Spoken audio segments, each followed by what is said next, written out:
Hello everyone, today I'll be sharing you another legal story. So what happened on 21st August 2025 is that the Supreme Court was dealing with was hearing the presidential reference case.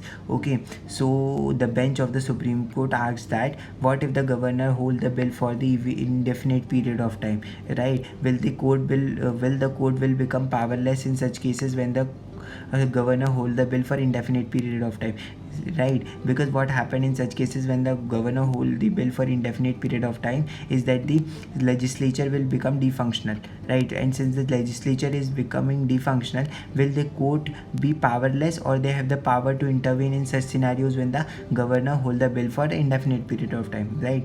So this was the question that was asked by the bench, right? So to this, the solicitor general said that the court should not base its precedent on such extreme scenarios or extreme situation, right? The court should not believe that the other organs would fail and the only available organ is the honorable court. So basically what he meant is that the court should not believe in extreme situation that all the other organs would be failing and the only available option or the only available organ is the honorable court itself. So court should not base itself on such extreme situations, right? And even if the governor is holding the bill for indefinite period of time, in such cases the solutions are political, okay, and not judicial. So the solutions are political and not judicial, and the court is the custodian of the constitution. Okay, since the court is the custodian of the constitution, and when in such scenarios the bill is holded by the governor for indefinite period of time, we expect the constitutional functionaries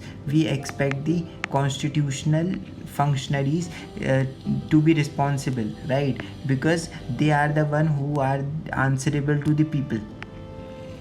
Okay, so if in such scenarios the bill is holded, we will consider that the constitutional functionaries are responsible to this, right?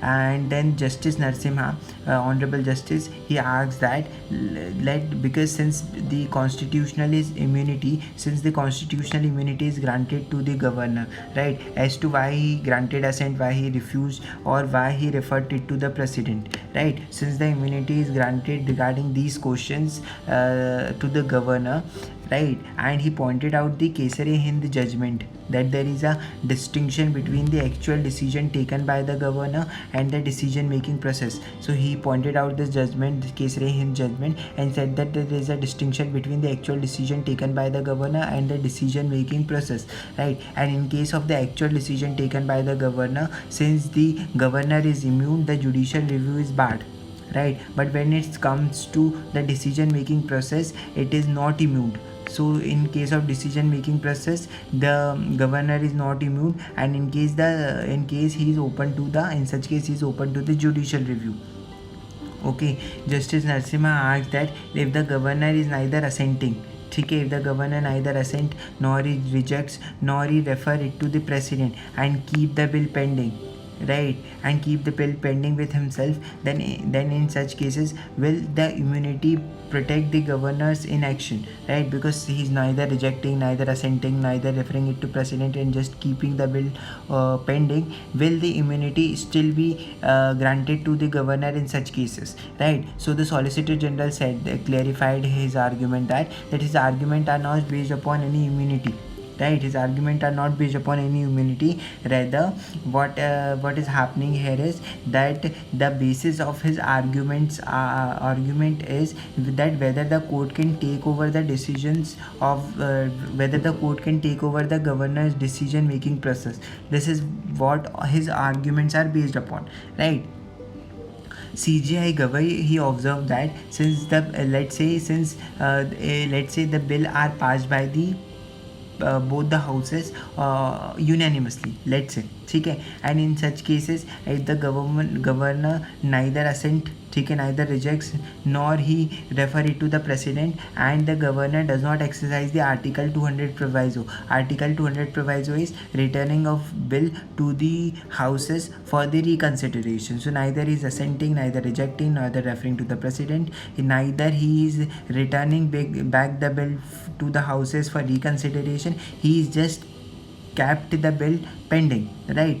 In such scenario, what will happen is it will make the legislature totally dysfunctional, right? And then the question that was asked is that what is the safeguard to for the person who is elected in such cases, right, who are elected in such case. So the CGI asks that if it is in, this is a scenario when he is not exercising article 200 proviso, neither is assenting, rejecting or referring it to the president, then and keeps the bill pending, then what is the safeguard for the persons who are elected? So to this, the Solicitor General reiterated that the judiciary cannot intervene in such a situation, and he also clarified that through an example, that let's suppose there is a criminal case pending from the past 7 years, okay, and the maximum period for that crime is 7 years, right? Even the person suffering because of the prolonged time the case is pending, that is 7 years, right? So it is a long period that is that the case is pending for, right, and the person is suffering because of that, right? So because since he is suffering because of the pendency of the case, he cannot directly reach the president and seek acquittal, even though the case is pending for so much long period of time. He cannot directly reach the president and can seek acquittal, right? By this, the Solicitor General mean that not all the problems have the legal solutions, okay, and what he meant is that despite governor's delayed actions, right, in reference to our case, what he meant is that despite the governor's delayed action for years, it does not automatically give the power to court to step in. So despite the governor's inactions, and this does not give the power to the court to interfere or step into such matters, right? This is what the discussion that took place on 21st August, right? And let's wait for the further updates in this presidential reference case. Okay, thank you so much.